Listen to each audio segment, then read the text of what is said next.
everybody to another Tuesday night in the spotlight. Tonight I have joining me Colleen James, and Colleen is very passionate about helping others learn. She's a full-time professor at Conestoga College's School of Business. She challenges her students and other people as well to discover the leader within and that learning is a lifelong journey.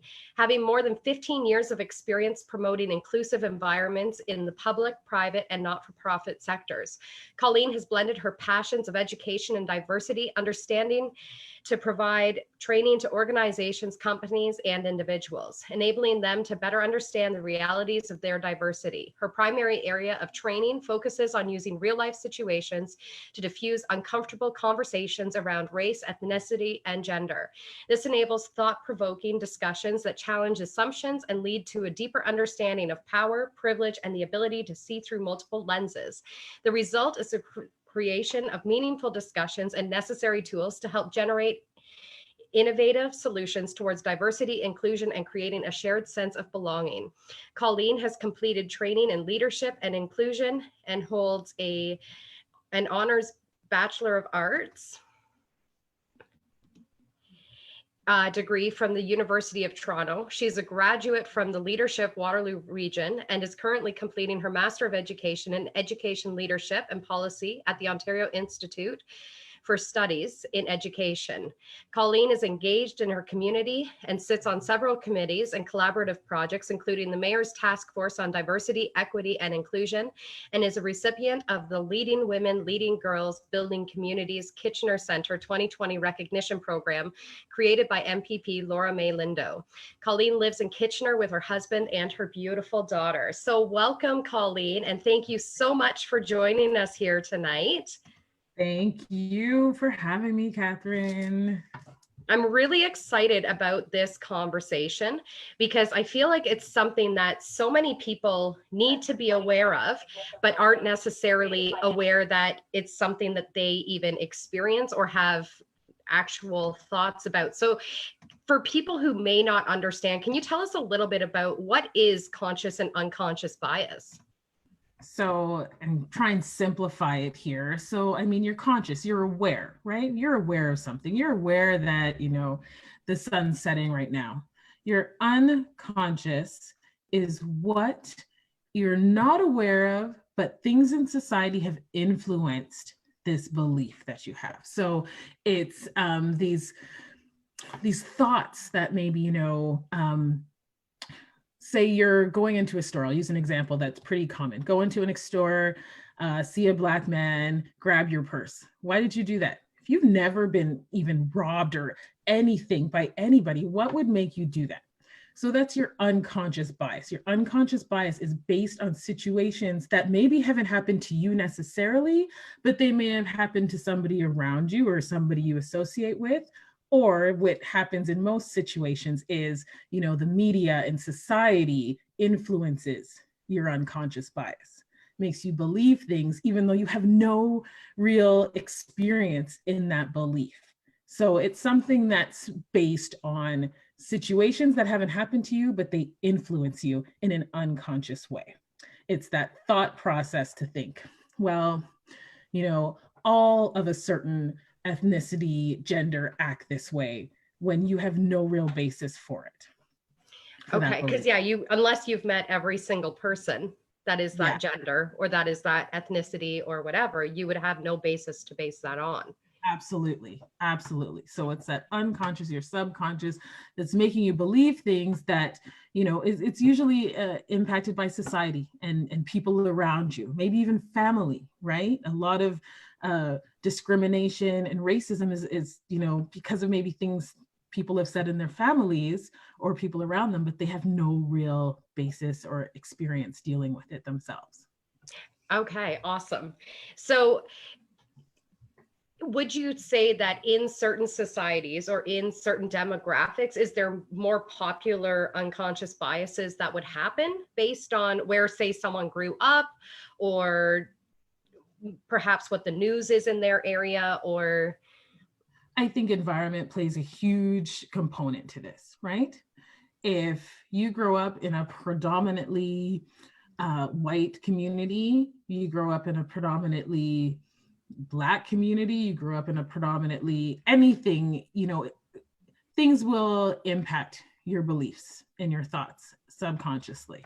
Uh, you know, it's just the nature. I think society plays a big part in it. And as we've developed social media and all of that, it's influenced our unconscious bias even more. Absolutely. Absolutely. And I know I was just saying this to you before on the call. A few years ago, my husband had taken a diversity training. And when he came home, said to me, like, do you have any biases that you're aware of? And I was like, oh no, I'm the most open person and I just accept everybody, blah, blah, blah, blah, blah. And then he said to me, so I'm going to ask you a series of questions and just first thing pops off the top of your head, just tell me what it is. And I'm like, okay. And he said, what is a typical job for a white man? And I said, a business. He runs a business. He goes, what's a typical job of a Black man? And I said, an athlete. And he said, what's a typical job of an Indian? And I said, like a smoke shop or a convenience store owner. He was like, and why do you believe any of that? Absolutely. And I had to step back and really wow, why do I believe that? And I hadn't even realized that that was a part of a conversation in my head that was predetermining what classifications people should be in. And it just having that pointed out to me, and I guess that's where it goes from the unconscious to the conscious, was I was able to start at that point in time to go, okay, is this actually the truth, or is this just something my mind's making up on the spot, Absolutely. And why did you think that? But you became aware, you became conscious. So, if you were ever asked that question again, you'd stop for a second and think about how you're going to answer that question. Right. And well, yeah, because no, go ahead. I was just going to say, if I was to be asked that question again, it's like, well, anything. Do you know what I mean? I mean, the white man has just as much of a possibility of being an athlete or of owning a convenience store, just as much as the Black man could be working a business, or he could be an athlete, or he could own the convenience store. So it was just absolutely mind-blowing for me. Yes. And, even taking, race out of it. So when I run sessions, I usually start with this exercise, and we can do it quickly between the two of us now. Okay. So we all have made assumptions about somebody at some point in time or something. There's no way we have not, right? We have, and it's just the reality. So I usually start with an exercise that says that two components, I am not. And I am is about who you are, and I am not is about maybe some stereotype or some assumption that's been made about you. And it can be, I'll give an example. I'm Canadian, but I'm not a fan of hockey. Okay. People usually assume you're Canadian, you love hockey, right? Yeah. Dig a little deeper. I'm a mother, a Black mother, but I am not a single Black mother. Okay. Assumptions made just based on society. A lot of what we are fed leads to these unconscious bias. Another one, I am Black, but I'm not an immigrant, right? Assumptions that are made just based on what we're fed and the information we're fed without actually taking the time to ask the question, which is part of becoming conscious about things, is asking questions to find out what the answer is, right? And checking that assumption you were going to make. So that's an exercise I would typically do. So if you had to do that, Catherine, I'm going to pose this question to you. You are, but you are not. Well, I'm like running through so many in my head right now, because there's been so many in my life that have been placed on me. And I'm like, okay, what one do I want to go with here? So I am a spiritual healer, but I am not a vegan or a vegetarian.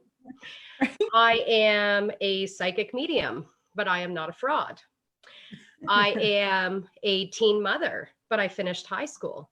Right. There's so many and so many different layers, right? It's like peeling an onion. Yeah. And the further we get in that center, the more intense assumptions are made. And that's when we stem on those things like discrimination, racism, prejudice, all of the isms, because it's not surface anymore. It's really the meat about, who you are or who anybody is as a people, right? So Yeah. that's just one exercise I like to do, because it really puts things into perspective on how assumptions can impact people. No, I absolutely love that. I could go on with that for days. So because I know you do these workshops and you go into corporations and that sort of thing. So when you're doing these workshops, do you feel as though people get triggered by having these tougher conversations? And then how do you handle those triggers if they do come up for people? Yeah, absolutely. I mean, even with us talking today, some people will get triggered, right? But, you have to go in. When people want to have this training, they want to learn. They want to educate themselves, and they want to, at the end of the day, make a difference. And what is that difference they can make? So conversations get a little uncomfortable, and that's acknowledged at the very beginning. We're in a safe space. You don't want to have conversations like this and you're not in a safe space to really, express maybe what you've experienced or what other people around you have experienced. So it's automatically setting the tone and letting people know that we're going to have a conversation, and I'm not the one who's going to determine everything. I'm going to feed off of that energy in the room. So what are the questions? What are some of the stereotypes that you've heard, and just making it comfortable for the people that are in the room. And sometimes, not even sometimes, all the times, you got to get a little uncomfortable in order to get to the meat. And absolutely. And that's okay. That's okay. It's okay to be uncomfortable. When you're uncomfortable, it means you're going to learn something. You're going to get that critical thought, that deep thinking, and you're going to address or find out something you didn't know before, and move on from that and know what my impact is, how I can make a difference, which at the end of the day, that's what it's about. What little things you can do that help out in a big way when it comes to inclusion and equity. And what would those things be? Because having a conversation like we are now is one thing that people can do, is just being open and honest with each other. But what are some other things that people can do to change what those unconscious biases are that they might be holding themselves? So, I mean, it's a little complex, but to start, I feel like you need to be able to know that it's okay to ask a question, right? That's the starting point. It's okay to ask a question. Just like the saying is, there's no dumb questions. It's okay to ask the question and, acknowledge that there is bias. There is that we all have it, right? The other component is another big component is allyship and being able to speak up for that person that isn't in the room. We all have been in situations where we've heard things and, we may even have said things before. We know it wasn't right, but at the same time, that feeling goes off that, maybe that shouldn't have been said, or why did that person say that? And I really didn't like that comment. We have a duty to be allies, and allies for people who are not in the room, who cannot voice, what was done, what was said that was wrong. And I feel like that's where, along with asking the question, it's standing up for those people who are not in the room. I'll briefly talk about Black Lives Matter, for instance, and, the rate of Black males being murdered, attacked, whatever the case may be, is substantially more than other races. All right, I won't just say white, I'll say other, because across the board, the numbers are astronomical. And, allyship means when we're out there and we're raising hell on the internet and everything, it's knowing that what happened was wrong, right? What is going on is wrong. And it's being that ally, because nobody has gotten anywhere working in silos in this world ever in history. Everyone has always needed to have allies and people to work with them to make progress. So, that's what it's about. And it takes courage to do that. And not everybody is, you need to be able and willing to be at that point to do that. And it takes time. It does. Everyone's circumstances are different. So, that in itself is getting that courage to say no and stand up when you may be the only one in your circle or in your environment that is standing up for somebody who's not in that room with you, right? Yeah. And what would you say is the thing that kind of holds people back from standing back in those situations? Because I know I've been in a situation where a man was making some awful comments at the grocery store about how slow the lines were moving. And this was like prior to pandemic and everything being super slow.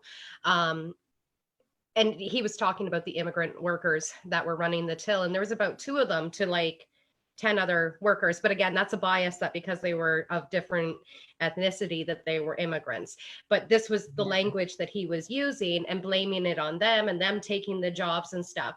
And I myself kind of froze, and I was like, I don't know if I say something and escalate the situation, or do I just smile at other people and try and keep them calm or whatever. So I know for myself, I was in a complete freeze standpoint at that point in time and didn't speak up. So what really stops people from speaking up? Is it just the fear?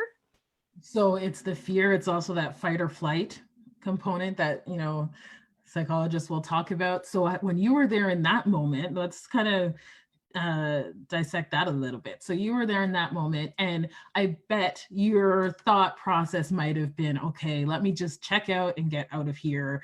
And right, just in that situation though, are you in a safe space? Did you feel you were in a safe space?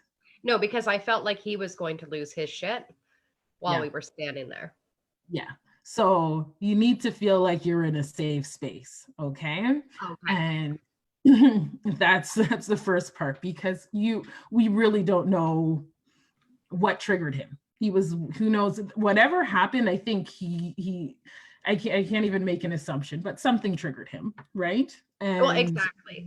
And we don't know what his day was prior to that or what he needed to get home to. So, right. Okay. So you got to think about your environment, safe space. And, in a situation like that, I mean, me being completely honest, as a female and that's a male, I don't know if I would have said something. Probably I would have said something knowing that it was completely wrong and that I deal with this, I do training in this.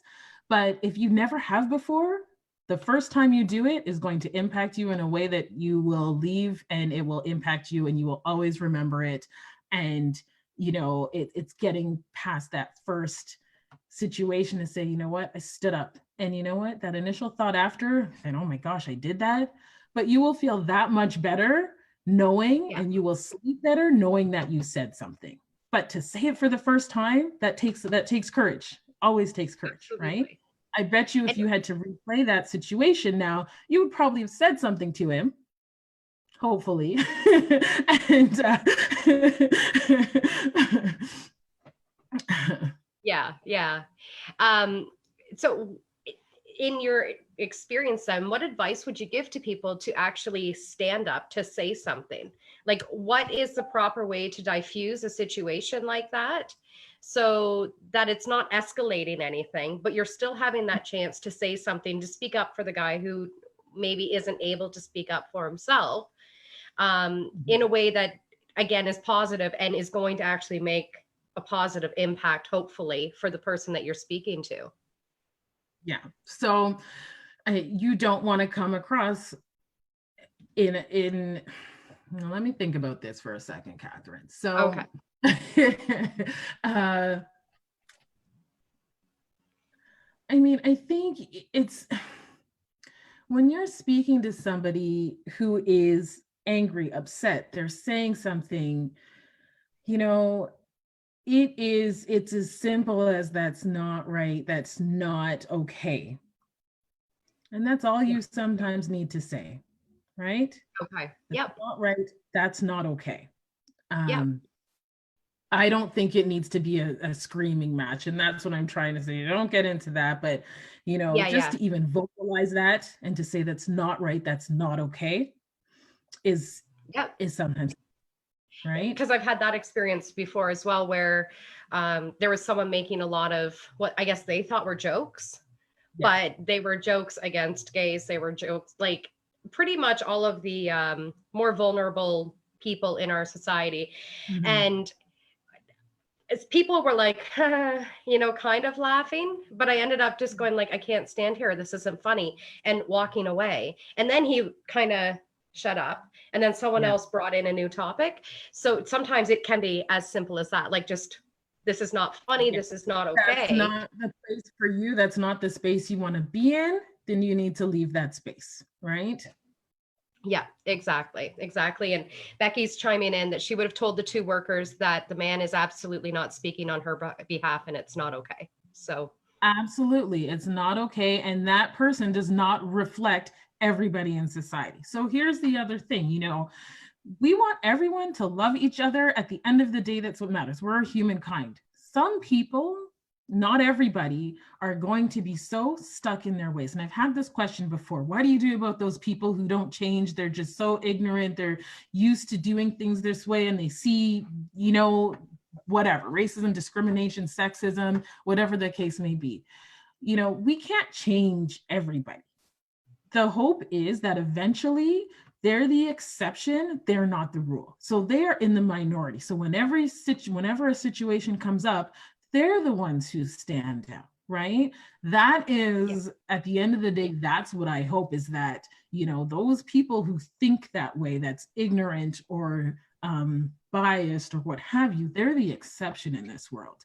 And they're not the rule. They're not how the majority of people think. And I feel like for the most part, we are getting there, but you know, until we really come to acknowledge what our biases are, we're still going to continue to see these isms surface in our communities where we live and globally, right? Yeah. And a lot of that stems from not knowing. So that's the education piece, is we need to educate ourselves so we can educate others, right? There's nothing wrong with if you hear something and you say, you know what, let me fact check that, right? This whole fact checking, you need to, you can do it yourself, you know? I think there's so much information out there, and, you know, we don't need to, we can educate ourselves. Absolutely. And I will just put this out there for everyone who's joining, because I haven't even said it yet. If anybody has questions or they want to chime in on the conversation, by all means, put them in the comments side there. Because I believe that what I would like to see out of this is that we're helping to shift people's perspectives on different biases, and just opening up a safe conversation for people to have and just put out what it is that they need to put out during this. Because again, going back to just myself and my own experience, it's amazing how many things that we can believe and we can think without even realizing where those thoughts are even coming from. And even as we, like, say, go through a store and we'll see someone dressed a certain way and we start to label who that person is. You know, it's like our brain has this identifier on it that goes, this is this kind of person, this is this kind of person, this is a safe person, this is not a safe person. And all of those, even there's specific traits that a person will have that I'm like, I shy away from. And I have no idea why, but I do. I'm just like, I don't know, you know, and then there's other ones that I just gravitate towards because they feel safer for me. So without even having a conversation or knowing anything about that person, we do it we make assumptions all the time, right? It's the ones that it's when it starts to become, is that an assumption I'm making based on something I have heard or seen or heard, or someone has told me, but I haven't experienced it myself? And, you know, I often say, even when you walk into a store, you walk into a room, you know, you got to check your assumption at the door, right? And I know as a professor, I walk into the classroom on the first day when we were face-to-face, and I know people aren't going to expect me to be the professor. They're going to expect me to be the student, right? And why is that? Well, typically professors are not Black, most of them, right? They're not in Canada anyways. There's significantly less numbers than other places. And You know, it's just kind of breaking down these barriers and breaking down these stereotypes one after another, and finding ways to kind of switch the dialogue, switch the conversation. And Absolutely. yeah. Because even like when you say, you know, you don't look like the professor, you look more like the student. When I think of a professor, I think of like an old white guy in a tweed jacket with like patches on his knees, and this is who's getting up to teach, you know, and it's from where, I don't know, but it's just something that my mind comes up with. And Doris is chiming in that it's like being judged with being a heavy person. Most people think you're lazy. Absolutely. Absolutely. Absolutely. You know, the isms that are experienced in society, they it's endless. And I mean, people judge by weight, they judge by height. You know, it's astonishing that people don't take the time to see through another lens. And that's another component as well, is being able to see through different lenses and take yourself out of your privilege sometimes, because that's what it is. People live in silos, in these bubbles, and they don't take time to take that step out and say, okay, let me see through this lens. And that's where the empathy starts. That's where you start saying, you know what, okay, whoever's being subjected to, that's not okay, because you can actually, you know, see through their lens. And for some, it's hard. You know, I think about, you know, we were talking about mental health earlier. That's an invisible, right? It's an Absolutely. invisible lens. So, you know, being able to at least be empathetic and understand that, you know, some of the isms we experience are seen and some of them are not seen. And we have to factor that in our learning process about being inclusive with everyone around us. So, because you keep saying the isms in society. So I know of racism, I know of genderism, I know of sexism. What other Yeah. isms might there be that I'm not thinking of right now? There's homophobiaism, there is, I mean, ageism, there's Yep. religious isms, right? They Yep. exist. They exist. I refer to them as isms because usually there's just so many, and I don't want to put one in a box. But I mean, we discriminate against racism, we discriminate against age, gender, you know, Sexuality, sexuality. body I type. some with my students, when we get to our equity piece, sometimes I will say, you know, list out what are some of ways people discriminate, right? People discriminate based on what someone's name is, you Yes. know? Yes. So Yes, it's because you can even, as simple as what it is, ask any woman who's about to name her baby, you know, name your baby absolutely this. And oh no, I'm not naming my baby this because of this person right. that I hate from this grade school or whatever. Absolutely. Absolutely, because of whatever the circumstances. And yeah, we discriminate based on education, right? Yeah. Somebody goes to college versus university. There's a big stigma with that. There shouldn't be, but there is. I mean, Yeah. we see it all the time, but are we really aware that it's happening? Okay. And we see the stuff that sticks out in our face, and we see it, it's on the news or whatever the case may be. But what are we not seeing? What are we not paying attention to that people are experiencing? Exactly. Yeah. Exactly. And Kathy's saying people will continue to hold their biases as long as they serve them to their own gain or end. When we take away the gain by breaking down their held view, then we make gains as a community or a society. Absolutely. You're taking away that person's and privilege and power, and you're saying no. So we're not going to stand for that anymore, right? Yeah. The thing is, you know, people who are in positions of privilege and power like the privilege and power. And there's these layers of, you know, everyone's got this place in society, and, you know, they have to stay in this lane essentially, right? And if we continue to allow that to happen, no one's going to progress anywhere. You Yeah. know, at some point we need to say, no, we are going to determine what society looks like. We're going to dictate that. We're not going to let other people dictate that, and the people who generally have the power dictate that anymore. Because, you know, it's all about the numbers, right? And when you have strong numbers, you can accomplish much, much more. Again, the ally, we work better together, right? That's stronger together. Absolutely relevant when we're talking about inclusion and equity and diversity. Absolutely. And there was a really powerful video, I think it came out about 2 years ago, where they had people start a race, but some people got to take steps forward based on what their life experience was. So if your parents had stayed married, then Yes. you got to take that step forward. And if you had a college or higher degree of education, you got to take a step forward. And if you had these experiences, you had to take a step back. And it was so powerful to see just how all of those life experiences combined can either put you way ahead of the race or have you starting way back here on the race. And then we have these amounts of judgment and these labels and stuff that go on these people, but we don't even look at what those earlier experiences were for them that got them on this path in the first place. And that doesn't mean that, because I've seen some people who have really struggled in life and they just go so far, you know? So yeah, it's powerful.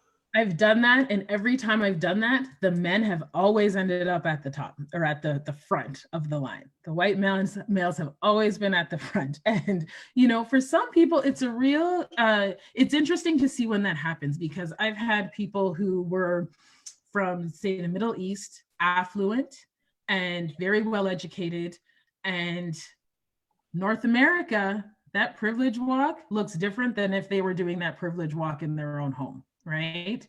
It's all relative in terms of where we are. There are a few exercises I do similar to that. Think of your trusted 10. If you had to pick, you know, ask this to the audience as well who's listening, if you or watching, if you had to pick your closest 10 people around you, your trusted 10 people, what do they look like? Who are they? Right? Are they similar to you in terms of maybe family structure, education structure, or your educational background?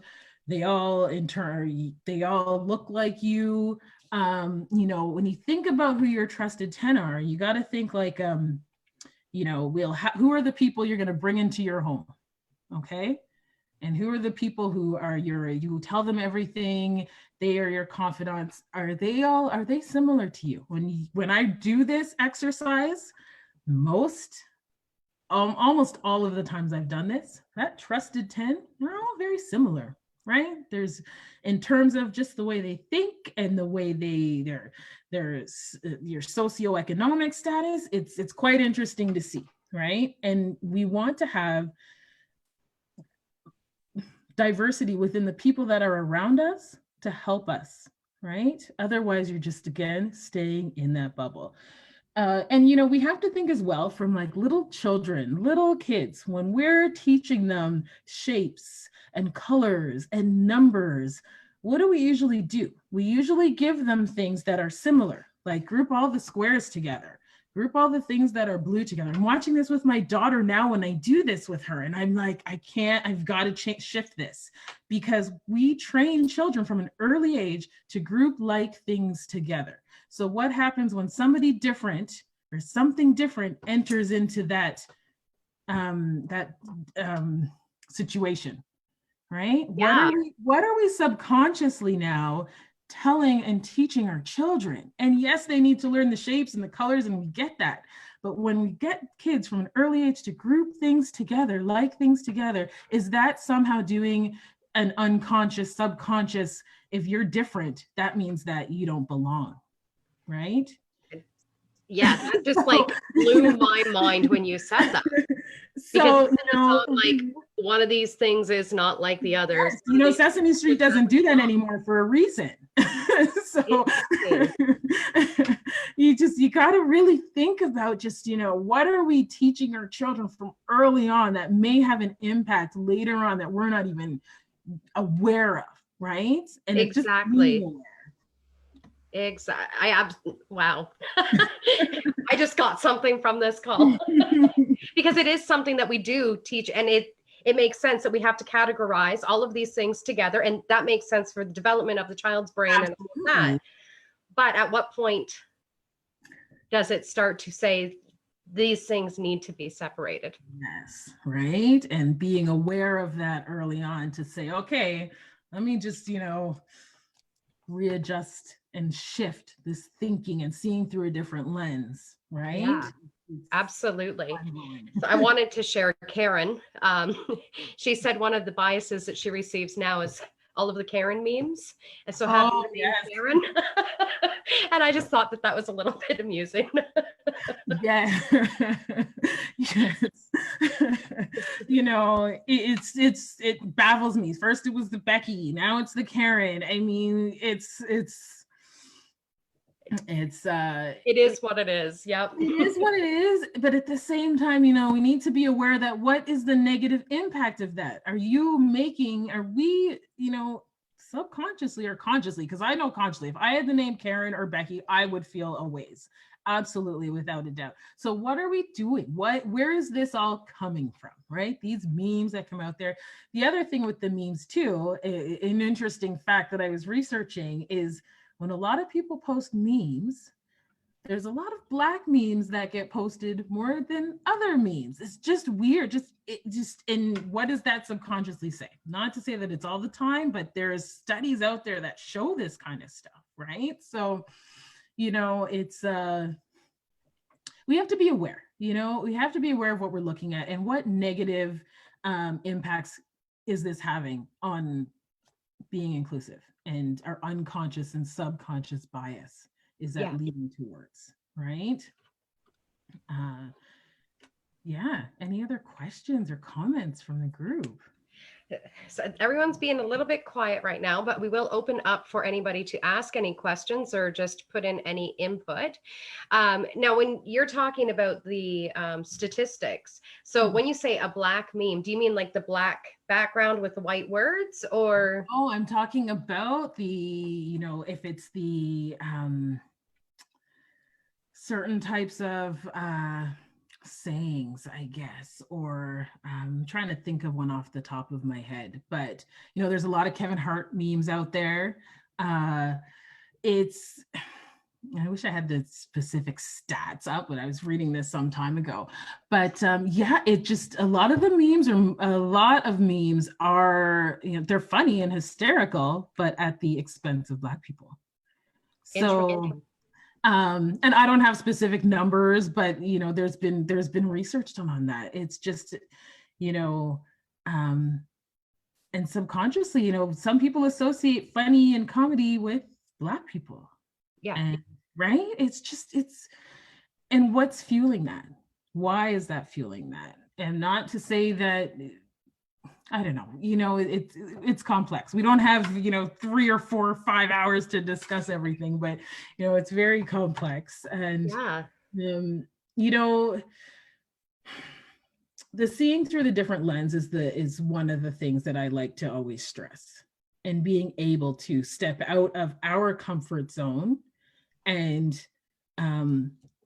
see through, or at least empathize with somebody, or from a different perspective, and asking uncomfortable questions in order to find out for yourself. Yeah, absolutely. And I know, like in the spiritual world, we call ourselves empaths, and that's the ability to feel what other people are feeling and all of this sort of good jazz. Yes. So would that be the same idea as putting on the different lenses, where you're kind of putting yourself in that person's shoes, or trying to get a deeper understanding of what that person's journey might have been like in order to have more compassion for them? Yeah, I think that's part of it. And knowing that that person's journey is maybe led to the reasons why,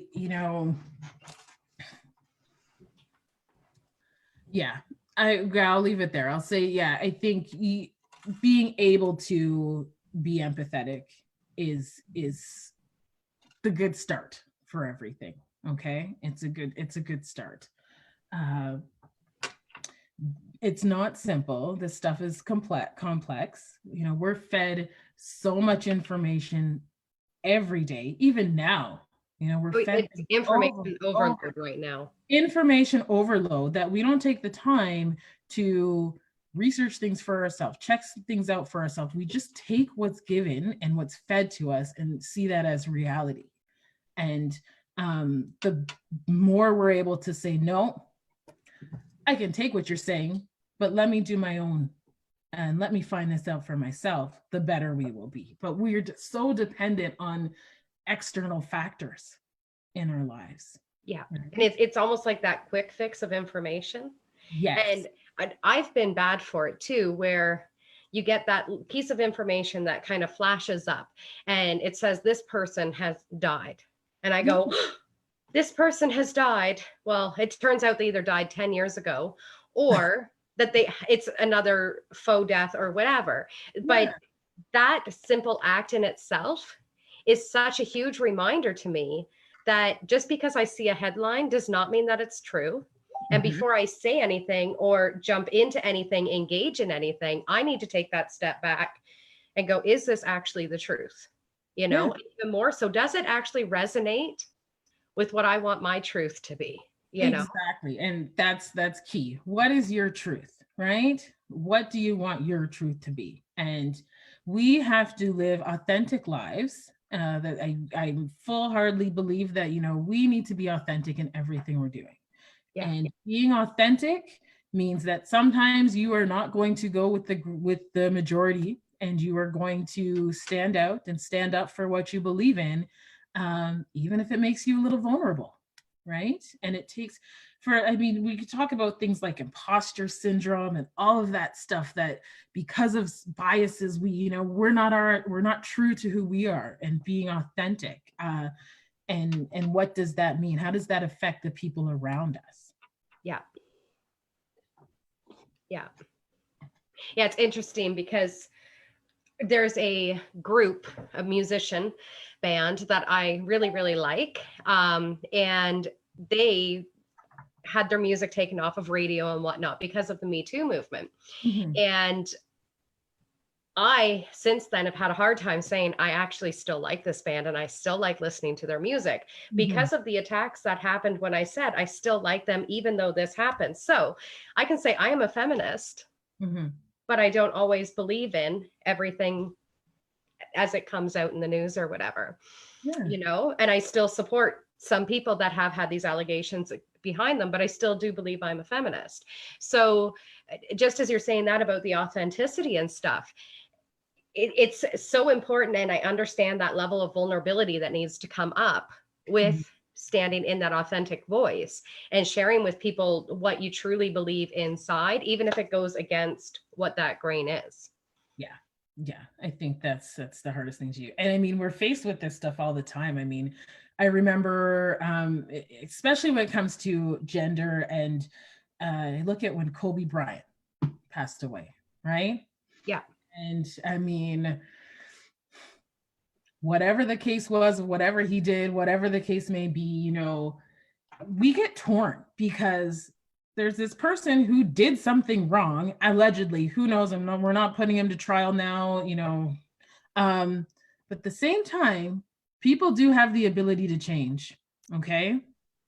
And we need to, on our journey to being inclusive, we need to understand that as well and accept that as well. And we don't have to like everybody, but we should be able to be accepting of who people are. Okay. The Me Too movement, when we talk about gender, we as women, we're two women, we are, the inequalities that exist between men and women are very real, very present in society. And, the glass ceiling that doesn't exist for them exists for us. And what can we do about that, right? And we need male allies for this. It comes back to that allyship, right? We can't do everything alone. And the more we work together, the better we are as a humankind. Absolutely. And just having those conversations with your spouse Yeah. About because a lot of times I know with my spouse, he didn't always understand what the experience has been for me as a woman, Yeah. and when you have those conversations and you see their eyes kind of go, oh, well, I never thought of it like that. So then you're actually raising the awareness of the Yeah. men in your lives as well. Yeah. Christy's saying vulnerability in public, especially with people who disagree with you, is a great skill to learn. Not easy, but an important part of our journeys. Mhm. Yes. Absolutely. And you nailed it with the vulnerability. We're putting ourselves out there to stand up for something. And yeah, it takes courage, again, that courage. But once you can do that, within yourselves, if someone says something that's wrong and you don't feel good about it, that time that you're able to stand up and say something, it's going to have a greater impact, greater than we actually think at the time, but it will resonate and it will go a long way. Absolutely. I think as well, I just want to touch on, COVID. I mean, that's kind of in our face. That's what's coming out to us. It's all over the place. And, you think about what transpired with COVID and, the implications and this unconscious bias that was created based on how everything came about. First it was this, based out of China, and it was a Chinese thing. Okay. Then it spreads, it comes to North America. And, at the beginning, well, it doesn't really affect older people, or it only affects older people, sorry, and it doesn't affect children, right? Then they got the race involved again. They were like, well, Black people are more prone to getting this. What is that doing to us? So it's just kind of putting us in these boxes, and we're not challenging anything, Yeah. I do believe, okay, you know what, maybe it started where they said it started, but that clearly it wasn't just, the Chinese disease or whatever the case may be, whatever. But at the same time, it's like this information is being fed to us. It's creating stereotypes. It's creating these, racism and discrimination, and it snowballs. It's quick. Absolutely. Go There ahead. was hate that came out towards people who were Asian or looked as though they might be from China or whatever for Mhm. bringing the disease for. Well, they had nothing to do with it. Do you know what I mean? Like, it's so labeling that already creates a separation. And I feel like in so many ways, media wants to create the separations. So we have someone to hate or someone to fear, and we've got someone to point the finger at and blame them for what the problem is that we're experiencing. And Yeah. it's been running rampant with COVID because there's the fight on Trump, there's the fight on Trudeau, there's the fight on the Chinese people, there's the fight on the doctors and the nurses, this conspiracy theorists. Like, it divides everybody. And I think if we just kind of put everyone in this whole hole as going, everyone's fucking scared right now. That's what everyone's feeling. We need to what we need to focus on, what do we need to do as a people to get over this, so that we can get back to, or to live, our lives, instead of this segmentation, this divide, and this group is better than this or that, or we need to really focus in on what is happening and recognize what's happening, in order to say no, it's not right. And what's the ultimate goal? People are out of jobs, people are struggling, and that is not one group over another, that is everybody. Right? This is not discriminating. Everyone is impacted by this in some way, shape, or form. And when we see the propaganda of, it's only this group, or it's only that group, or this is caused by one, it's not doing any good. Right? It really isn't. It's actually creating more of a problem that's going to impact us later on. I remember when everything started, I was at Costco, and I could see it. I saw, Asians there with their masks and people scowling at them, scowling. If you can't see that when that's happening, it's a problem. And it's not doing anything good for our community. And our community is diverse. You know, there's 120 languages spoken in Kitchener-Waterloo. That's 120, awesome. 120, right? We are a diverse community. And, you know, no, but everyone's just trying to do their same thing. They just want to live. They just want to live, raise their families, work, Yeah, and it's the basic principles of life. And then when we have all of this hate and discrimination and racism, what is that doing? Right? It's just divide and conquer yeah, and separate, right? exactly. Exactly. Doris is saying they keep saying we are all in this together. So why are we not acting like it? And Absolutely. yeah, You know, to me, it's it comes back to the fear. hypocritical. Yeah, it's the fear. So here's the thing. There's people who love to instill fear. And fear is a way for some people to lead. A good leader is not a good leader unless there's fear. That's not the case. That's not how it should be, right? Um, it should never be about fear when we're in leadership roles or in roles of influence. It should be about working together to solve whatever the issue is, whatever the concern is, problem is, whatever the case may be. Exactly. And Becky's chiming in to say people need to learn the values and core beliefs of all of our people. Yeah, Yeah. yeah. It has, you know, we've got a good group that gets it, which I like. It's if only we can give this message. If we have, you know, one duty to somebody else, it's just taking the courage to say, you know what, I don't agree with what you just said, or no, you know what, I don't believe that. You know what that statement's doing right there? That statement that you just heard or that you just said, it's helping to fuse racism, discrimination, genderism, whatever the case may be, and standing up and saying no. You know, you're not going to tolerate it. And like you did, leave the room. If you don't want to be a part of that kind of conversation, everybody, we do not have to stay in a situation that we do not want to, Yeah. right? We have that liberty to leave that room and leave that space if do not support what's being discussed or talked about. Beautiful. And that all comes back to a place of empowerment, really, Yeah. you know, and I feel as though even just having this conversation, it is helping my brain to go to think of how I might be able to prepare myself in future situations. What are the best ways I would be able to stand in my authentic voice to Mhm. speak up and go, I don't necessarily agree with that, or let's try and look at this a different way, or whatever the case might be.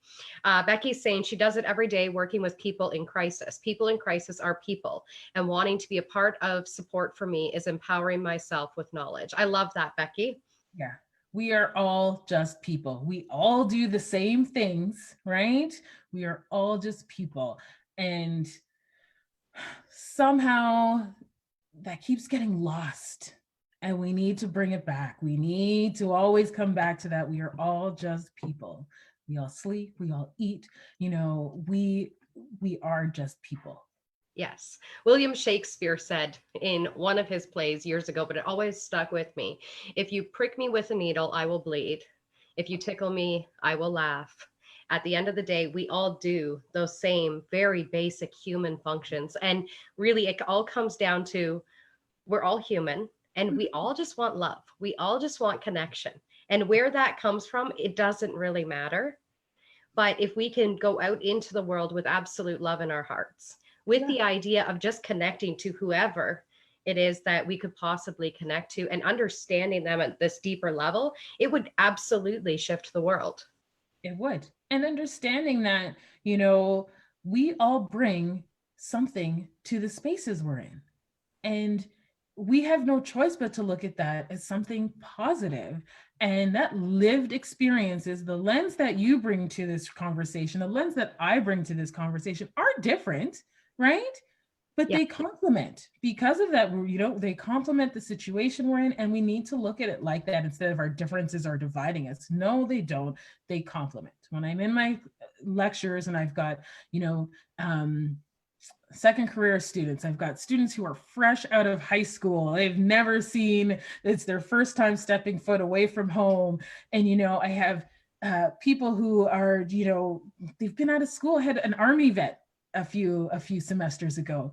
And I tell them, every experience in here complements this conversation and this room and this space. And that's how we need to look at our differences, as complementing and not something that's going to divide us. Because when we look at things from that positive perspective, all of those things and those isms that start to surface kind of dissipate, because we're seeing things from the positive, right?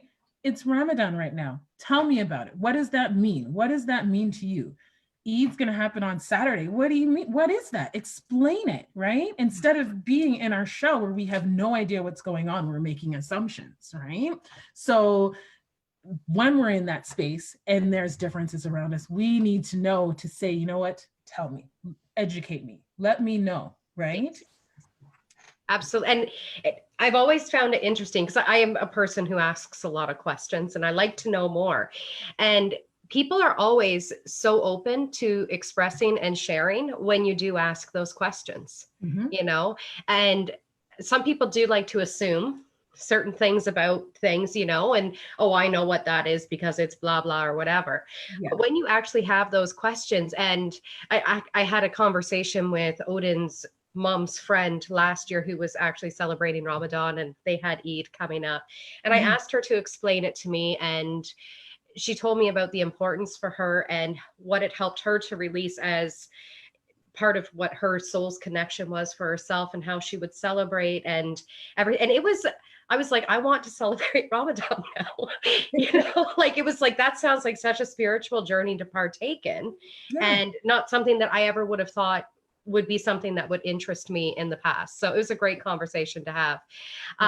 So Doris is saying, you see what people are really like these days with people not looking at you or talking to you like they used to. I find it so strange because I am not one of those people that will say hi to everyone I meet.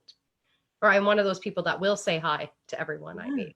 Right. And COVID's taken away this conversation and the ability to really connect with people, because we have to be we're living in a situation where we need to make sure we don't get this deadly virus. But there's something to be said. I mean, I'm a hugger. I like to hug, and I can't hug anybody right now. So, but there are ways that we can connect, there are ways and there are things that we can do to still connect and make the connection with people. Exactly. So Colleen, we're just getting to the end of this. Do you have any final thoughts or words of wisdom that you would just like the world to know about conscious bias and unconscious bias? So some final kind of thoughts, our unconscious bias, just remember it's based on situations that haven't necessarily happened to us. It's based on situations that maybe have happened to other people, or information that were fed through the media or social streams. We need to be conscious of that. So keep that in mind when you are in your conversations and in conversations and with people who you are around, when we can be, so when we're not social distancing, but keep that in mind and be able to check your assumptions. So one thing I will say is that if you're going into a new environment and it may be a little uncomfortable, you're automatically going to start, your feelers are going to start to go off and think things. Check those assumptions at the door. You want to go into that experience willing and authentic and without any judgment. And once you can do that, it's that step in the right direction. You can walk into an environment and you can not make a judgment, even if you have a judgment 5 minutes before you go in, and you can check it at the door. I'm going to take this experience for what it is. So if everyone in the room looks different from me, I'm not going to make an assumption about those people. I am going to go in there and experience this for what it is. Okay. So it's when you're walking into a new environment, just be conscious of that you're in a new environment and you're there to learn and absorb, almost like a sponge, right? You want to absorb as much as you can. And then the other thing is everyone needs allies. We all need allies in life. And the more allies that marginalized people have, the better. Okay. So if you are in a situation where you hear something or see something and it's a safe space, say something. It's okay, and ask questions. Ask questions. I would much rather someone ask me a question than make an assumption. All right. Awesome. I absolutely love that. Thank you so much for joining us Thank tonight, you, Colleen. And I Catherine. It's been a think pleasure. it was so good for everybody to be able to join in on the conversation and just hear what you had to say. You've got some compliments coming in saying such a great explanation, Colleen. And thank you for that, Colleen. So thank you so much for joining us and for having the conversation. Next week, we have Elizabeth Moore coming on from the Purple Door, and she will be talking to us about rebuilding your life while creating an impact. So be sure to join us next Tuesday night at 8 p.m. and have a great night, everybody. Bye.